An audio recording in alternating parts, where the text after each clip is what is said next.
What does it take to come from a place of quiet power in your business? Today, I'm chatting with Sharon Rosen, who is all about helping people with quiet confidence. And together, we are going to flesh out that question. So welcome, Sharon. Thanks for joining me today. Hi, Danny. Thanks for having me. I'm really excited to have the conversation with you. Yeah, so let's start by looking at or exploring quiet power through the lens of your business and your experience. So I know you've got a couple of examples you can give us, but yeah, how have you been coming from a place of quiet power in your business? Well, I've been doing my own business in the health and healing world for 32 years, which is kind of astonishing. And what happened is I transitioned from being mostly a massage therapist in the metropolitan New York area to being more of a coach, healer, teacher in a more rural area, is that I started to feel like I don't know how to do this. My massage practice kind of had a life of its own, and it's a very different world now. And so I found that I was really believing that voice in my head, like, I don't know how to run a business. And I started following a ton of coaches, business, people online, and listening. It was like one week it was like, you need to do a podcast. And I would think about doing a podcast. It was like, and you need to blog every day. And I was like, oh, I need to blog every day. And it took a while before I really remembered that I do know how to do this. I'm just doing something that's a little different than what I used to do. Yeah, so that had worked really well. Yeah. And so when we were talking before, you were saying like it was like before you were just jumping on every opportunity that presented. Oh, yeah. Yeah. And spent more money than I would ever care to actually say out loud. Yeah. With everybody's little, $200 here, $497 there, those magic price points, and feeling like they're going to give me so much value. When what I was doing was paying more attention to how good their marketing was, and whether or not it was really a good fit for me. Yeah. And that sort of brings us nicely onto the next point, which is about trusting your wisdom first, trusting yourself first before anyone else. Tell us about your journey with that. Yeah. Wow. That it took longer than I care to say. I trusted myself as a massage therapist, and somehow or another, when I was leading with what seemed like more of my quote softer skills than this very specific thing, I did go into this place of tremendous doubt. And one of the things that occurred to me at a certain point was that even as a massage therapist, yes, I had good skills, but people also came to me because of me. Or if they came to me and they stayed with me for a long time, it was because of who I was and the relationship I developed with them. And so that was a big kind of aha for me, in that it isn't so much like, oh, I've got to just learn how to, do all this fancy marketing, but can I relax back into my own goodness, knowing, skill set that's very solid, and then see who am I connecting with? Who am I really connecting with, and who really resonates with what I have to say and how I say it? Yeah. And it sounds like reading between the lines a bit is, I love how you use that term, leaning back. Actually, I love to use that. I think it's a really important thing to just slightly lean back, even in client sessions, but in life in general, to just sort of lean back and observe instead of pushing forward. But it sounds like what you also doing is leaning back into what feels good in your body, right? Yes. I always think of it, I'm very visceral, I'm very kinesthetic. So I always think of it as like leaning back into myself, almost as if I'm like embracing myself from behind, and I'm leaning back. It's like, oh, there is safety in here. There is knowing in here. There is goodness in here. And I also think of it as coming back down and in instead of going up and out. Yeah. Like an up periscope, up and out, and scanning the horizon for like, what's the next shiny thing, versus staying down and in where it is quieter and it does take a little more effort sometimes, not always, to listen. Yeah. Remember. Yeah, and I just have to drop this in, tunnel vision. I've been talking about this a lot lately. Tunnel vision rocks, right? Yes. If you can just sort of, shut off from distractions and things that would carry you there and carry you, there. And I just was talking with a friend this morning who I hadn't talked to in a while. She's also in her own business, and she asked me how things were going. And, was I going to a lot of the local networking events? I said, I'm really kind of more like a horse with blinders on, and I'm just trying to stay in my lane. I'm just staying in my lane. I'm not ignoring everything else, but I'm not ooh. I'm more just, Yeah, wonderful. And then the third point we were going to talk about is just how one of the ways you're really standing in your quiet power now is saying no to clients that are not a good energetic match. Yeah. Tell us about that. Well, that was something I think because I was doing very intimate physical work, I really figured that out pretty early on with massage. That even if there wasn't a lot of money coming in, if I had somebody that was coming for a session and then they wanted to come back and there was something about them that just unsettled me, even if they weren't doing anything outward or saying anything, there was something that just, my stomach was roiling, or I was just relieved when they left. Yeah. I actually figured out at a certain point, like, I don't have to understand. I would try and suss it out. Why am I feeling like, if it wasn't a really good congruent fit, I had to trust that there was going to be another client, first of all, that this was not like the last client that was ever going to walk through my door, and that they might be a perfectly nice person. But if something in me was really feeling unsettled, I had to trust that. Even if there was no outward, concern about my well-being or anything like that. And it always did work out. It always worked out.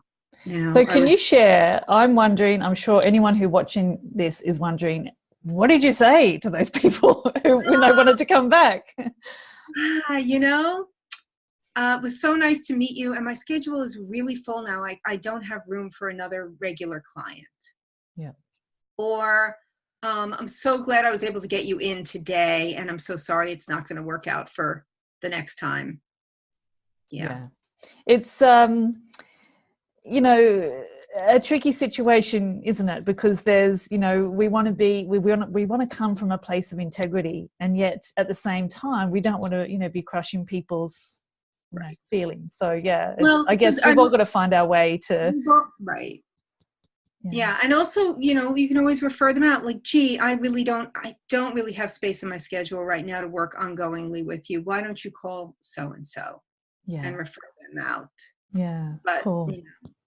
Just keep it really, I like keeping things as simple and clear and just, don't say too many words, gee, my schedule is really full right now. Yeah. Even if it isn't, they don't know that. Are you free in a year? Anyway, that thought just crossed my mind.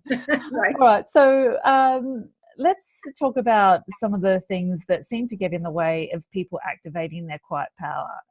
Now, the first thing we were going to talk about is the fact that they don't feel that they need enough, and they need another certification or expert, that kind of thing. I'm sure lots of people can resonate with that.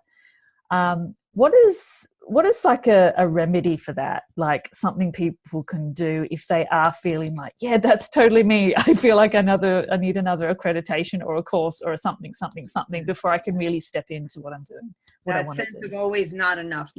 Yeah. So one of the things is, I know we were talking a little bit before we started to record about the neuroscience. So one thing is, like, for people to really remember and understand that the way our minds work, it's much more slippery holding on to the positive and much more sticky holding on to the negative. So what I would recommend is actually make a list of 25 things that you've done well or accomplished. What are your accreditations already? What are you certified in? What do you know, like in your bones? Yeah. With what you help people with, what do you know? Yeah. And remind yourself of how much you already have. I know one of the things I love about teaching or having conversations like this is like all the stuff that I know that's hidden down in there has a chance to come out. And sometimes we need to just give that a chance to come out and to look at it in black and white. Yeah. And I want to add that I just remembered that at the beginning of my journey, I mean, at the time, I didn't realize I was on a quest for credibility that was outside of myself. But in hindsight, I did. So one of the first things I did when I left my corporate job was enroll in a university course because, you know, like I was doing this woo-woo stuff, but I wanted to be able to say, but look, I've got a Bachelor of Health Science or, you know, something like that. So I think one of the really simple things as well is just awareness that you are actually trying to seek credibility that is outside of yourself. Now, some roles, some actual work that you know, in business, you do need that, obviously. Yes. So we're not talking about that, but we're just talking about, you know, the everyday kind of stuff where it's just like one accreditation or certificate after the other. And I think if we can realize and go, you know, this credibility, it can only come from within. Yes. You know. Yeah, absolutely. Yeah. It makes me think of a friend of mine just really quickly who, when she retired from her business, which was in the health field, she started doing art. And everybody was like, oh my God, this is amazing. She's just a naturally creative person. And it's taken her a really long time to really get comfortable with the fact that she's going to be at a big local arts and crafts festival in a couple of weeks with a booth to sell her stuff. But it's taken her years to get there. Yeah. But she didn't need to go get a master's in fine arts. She didn't have to go to art school. Yeah. To justify that people were already saying, I love this, I want to buy it. Yeah. Yeah. You know? And but it still took her a while to trust that. Yeah. It's good enough. Even though people were already saying, I want this. Yeah. And I think it does really help even for anyone listening to us talk about this, because it doesn't get talked about. The opposite gets talked about, right? Buy my course, you know, buy whatever.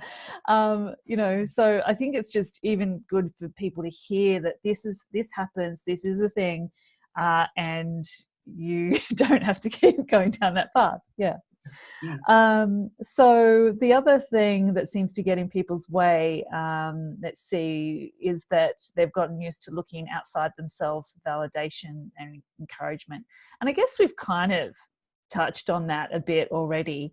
Was there anything else you wanted to add in relation to that point? Yeah, I think, well, because I'm a very body-oriented person, even in my coaching and my teaching, we don't realize that we're just, you know, this all seems so real. All the thoughts that we have seems like the realest thing.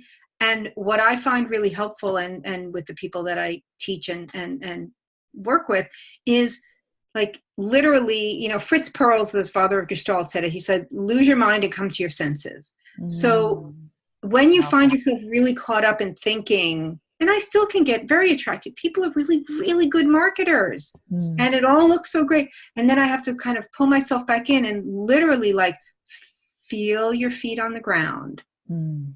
Feel your bottom and your thighs against your chair. Really get into the sensory, or maybe even, like, if you're busy at your computer and you're getting caught up, like, look up and look out the window and look out to the distance. Like, remember that there's an outside world and there's a vista. And this stuff sounds really simple, but when you actually do it and shift gears, it's kind of magical. You know, really tune into whatever senses are either easiest for you or just whatever's really present, like sound or scent if something's cooking in the kitchen. Like, put all your focus on the sensory aspects, and then see what your mind does after you've settled back into your body. Yeah. And it's so good. It also reminds me of, you know, the idea that we need to like viscerally feel our feelings, not think our feelings or try to think our feelings, you know. Yeah. If we can suspend the sort of chatter that wants to go on and just actually work out, where can I feel this in my body? It's, you know, very powerful as well. So the final point we were going to mention is that gets people that seems to prevent people from activating their quiet power was that they've made some less than ideal choices in the past, and they've lost faith in their ability. And yeah, I mean, I just want to say I see this a lot, especially with my audience. They've got into situations where they've spent thousands, 20,000s, thousands of money of dollars on something that just wasn't what it was cracked up to be. And can be embarrassment, there can be loss of faith in everything, or anyone, a reluctance to get help because, so yeah, what is the remedy? What do you suggest in this sort of situation? Well, again, it's something that sounds kind of simple and isn't always so easy to do, but is so worthwhile, is to work on forgiveness. Really forgive yourself, because, we make the decisions in the moment based on, it could be fear, it could be, that sense of not being enough. If that's where we were in that moment, we also need to let ourselves off the hook. And really forgive ourselves and say, well, now I know different, so what will I do going forward? So there's the forgiveness piece, and then there's the stop looking back and look forward. Like, now, knowing what I know now, what makes sense as the next step going forward? And I think that also can go, and that body piece, that letting yourself feel your feelings and really be more rooted in your embodied experience, can help solidify, like really trust yourself. Like, who am I right now? Okay, I'm solid. In your thoughts, looking back at the past, not so much, but like right now in this moment, all is well. Yeah. And then what makes sense for the next step? Yeah. And a final thing that I'll add on that just came to mind is that what we think are, big mistakes are often, they've been part of the journey. Like I spent $20,000 on a program that I was like, yeah, but like really there were some people I met, there were some things that happened through that process that wasn't expected, that have contributed to where I am today as well. So I think, I guess what I'm saying is, anyone who feels like regretful and whatever of any past situation, see if you can find something yes that, like every program I've ever done, I always connected with amazing people. So that's my in some cases that was my ROI, my return on investment. And the lessons of, I didn't really need to do this, but I wouldn't have known if I hadn't stepped in, perhaps. Yeah, beautiful. So Sharon, thank you so much for having this chat with me. I think we've, fleshed out some really good remedies that people can take away if they feel like that they do want to be more sturdy and have that quiet confidence, that quiet power, so they're not being blown around by the wind all the time. And so I will also summarize those in the notes of where we share this video. So meanwhile, I'll also be providing some links so people can connect with you if they, have resonated with what you're sharing, and they can also see, what you're offering and everything. So thank you so much. I've enjoyed this chat, and signing off for now. All right. Thank you. Thanks, Sharon.